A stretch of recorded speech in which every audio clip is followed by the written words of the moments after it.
નમસ્કાર, આપ જોઈ રહ્યા છો નેશન પ્લસ ન્યૂઝ. હું છું આપની સાથે હેતલ ભગત. જંબુસર નગરપાલિકા એક્શન મોડમાં આવી ડેપો વિસ્તારમાં દબાણો દૂર કર્યા છે. જંબુસર નગરપાલિકા એક્શન મોડમાં જોવા મળી રહી છે, જેમાં ડેપો વિસ્તારમાં દબાણો દૂર કરવામાં આવ્યા છે. જંબુસર ડેપો સર્કલથી સિટીઝન સોસાયટી વિસ્તાર મુખ્ય માર્ગ ઉપરથી દબાણ દૂર કરવાની કામગીરી શરૂ કરવામાં આવી છે. જંબુસરમાં અનેક વિસ્તારમાં મુખ્ય માર્ગ ઉપર દબાણ, અન્ય વિસ્તારના દબાણો દૂર ક્યારે હટાવવામાં આવશે તો એવા પણ પ્રશ્નો ઉભા થઈ રહ્યા છે. જંબુસર નગરપાલિકા ચીફ ઓફિસર નાયકની લાલાક થઈ છે.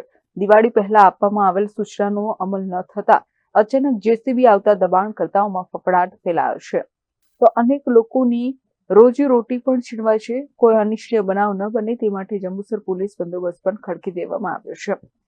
આજ રોજ જંબુસર પશુ દવાખાના વિસ્તારમાં દબાણ હટાવવાની કામગીરી શરૂ કરવામાં આવી છે. વચ્ચેમાં અમે અગાઉ દિવાળી પહેલાં આવેલા આ વિસ્તારમાં, તે વખતે તમે જ લોકોએ અને મીડિયા અને બધા ગામ આગેવાનોએ અમને બાહેંધરી આપેલી કે અમે એમ કે સ્વેચ્છાએ દબાણ હટાવી લઈશું, પરંતુ એ દિવાળીને ગયા ખાસો સમય થયો અને દિવાળીના તહેવારના હિસાબે અમે દબાણ દૂર કરવા માટેની કોઈ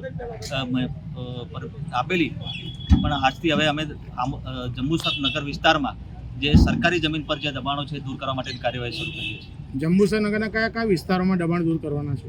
જંબુસરમાં જે મેઇન રોડ પરના જે છે લોકોને ટ્રાફિકની સમસ્યા છે એ વિસ્તારો પહેલાં અમે કવર કરવાના છે. જંબુસર નગરમાં સાહેબ જાહેર માર્ગો પર જે પાર્કિંગ કરીને જતા રહે છે, એમના માટે કોઈ વહીવટદારને આપણે જાણ કરેલી છે? ટ્રાફિકની સમસ્યા જે છે અને અત્યારે જંબુસરમાં જે રસ્તાઓના કામો ચાલી રહ્યા એના લીધે ટ્રાફિકનો બહુ મોટો પ્રોબ્લેમ ઊભો થયો છે. એના માટે આપણે પહેલાં તો છે રોડની આજુબાજુના દબાણો લઈશું, પછી બીજા અમે સરકારી જમીનો પર જે ગેરકાયદે દબાણો થયેલા છે એ વસ્તુ અમે લેવાના છે. Sandeep Dikshit, nation plus news, Jambusar. સમાચારોના સતત અપડેટ મેળવવા માટે અમારી નેશન પ્લસ ન્યૂઝની યુટ્યુબ ચેનલને સબસ્ક્રાઇબ કરો, બેલ આઇકન દબાવો અને જોડાયેલા રહો ફેસબુક, ઇન્સ્ટાગ્રામ અને ટ્વિટર પર.